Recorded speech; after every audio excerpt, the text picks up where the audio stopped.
And the Town Criers will be in for an interview with their brand new video. Good evening, I'm Mike Rose. Welcome to Stepping Out. We thought we'd start tonight's show, which is really red hot, with one of Canada's hottest new bands. They are Brighton Rock, who after a 2-year... John, welcome. Thank you, Mike. The Criers, to go back a few years, originally composed of guys who decided to quit what they were doing. A bunch of famous local bands got together and made some music, and they were quote-unquote famous. Okay, but in Ottawa itself, these were big acts. Yeah. I mean, when you played the Roxy or you played the Downstairs or some of the smaller clubs, they were packed, and the reviews were all good. Yeah. There were some lineup changes. I mean, you had people from the Randy Peters and Gonksco Beat, 7th Level, and an amalgam of thousands of others. We went through drummers like weed, I think was one of our original quotes. We started out with Mick Kern from the Randy Peters.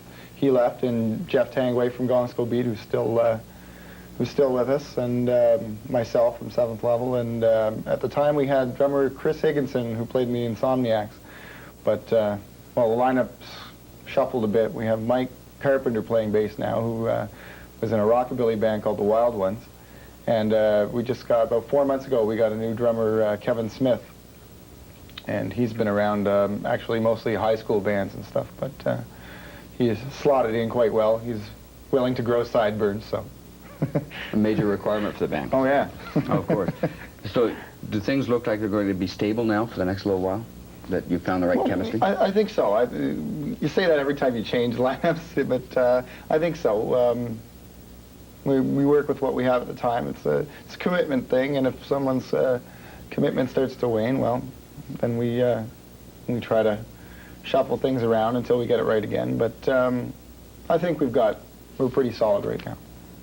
As compared to the first album you did, the 6-song mini-set, the All's Well, I believe, there we go, hold it up. That's it. All's Well. There we are, looking pale. It's shot in the fall.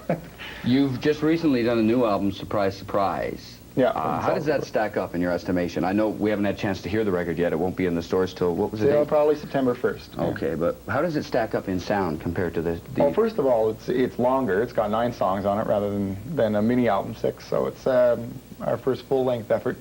I think this one, All's Well, was glossed up a bit too much for our liking. We went into the studio, and we were new to studios pretty well. We sat around discussing how we should change our sound from live to putting it down on a record, and we sort of bended to the industry, if you will. We thought, oh, this is the way it sounds on the radio.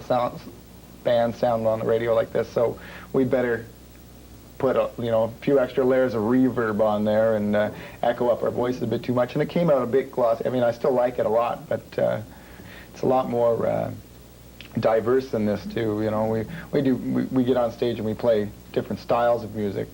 It's all fits into one general category of guitar pop, but we put them all down together on this album, and hopefully it'll pan out well for us. Whereabouts was it produced? It was done at Parliament Studios here in Ottawa. Oh, producer? The producer is Steve Tevlin, who also owns the studio. He did our first one as well, and he's done stuff with the Randy Peters and other local bands. As a band that has played in Ottawa for long periods of time, formed from other Ottawa bands, you tour here, you tour outside too, but you record here, you have your music released here.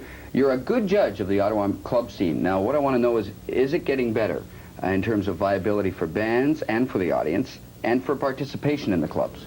Well, it's changed over the years. When we first started out, there was the Underground and the Roxy and the Rotters Club and all those clubs that housed local acts that were alternative or well, they weren't cover bands. They were original bands that hard-working original bands.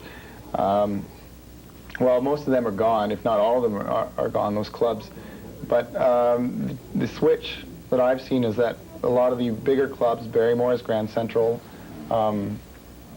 they're opening their doors a little more to local bands, which is good. They used to just house, Joshua, U2 cover bands and stuff like that.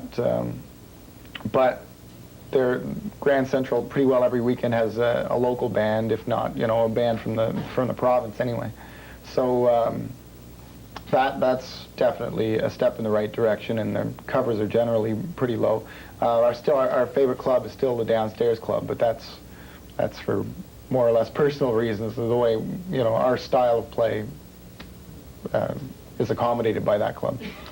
You guys really get off on audience participation. Oh yeah, well that's our act. We don't try to be up here when the audience is down here. We like to be face to face. That's part of the fun. Is having the interaction. That's what we do it for anyway. Is feedback from the audience, not just people sitting back going like this. But actually face to face, like we were talking about earlier, singing the lyrics right back in your face. And if that happens, that's great, I have heard some limited rumors that you might give the rest of Canada a chance to see the Criers live, that you've been kind of talking about a tour, but nothing firm yet. Can you maybe let us in on some details?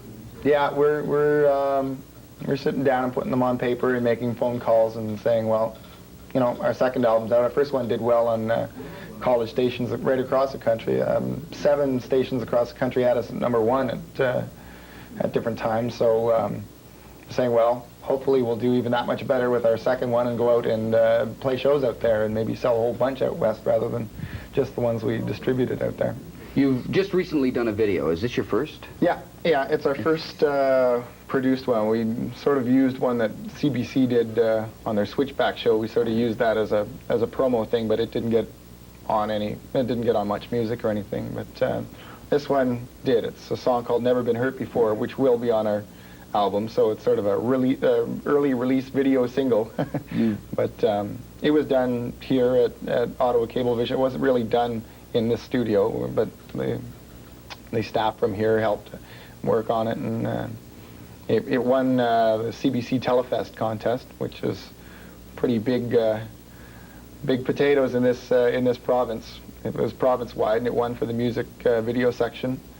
And Rob Kazimzadeh was the producer-director who works here, and did a fantastic job on it. Got played on video hits on CBC, and it's getting rotation on Much Music now, so that's also a help when you go out west and people have seen you already.